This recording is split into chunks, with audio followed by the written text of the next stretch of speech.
నేను నా girl friend waiting నీకోసం.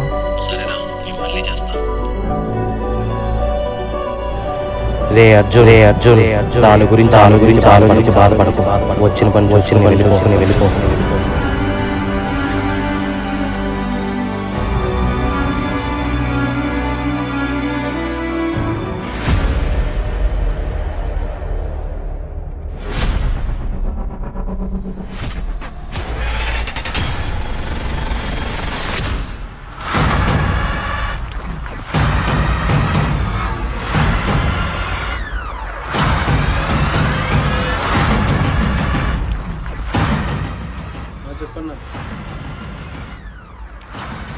రే మన గ్యాంగ్ను పట్టుకోవడానికి పోలీసులు దిగారంట, కొంచెం జాగ్రత్తగా ఉండండి.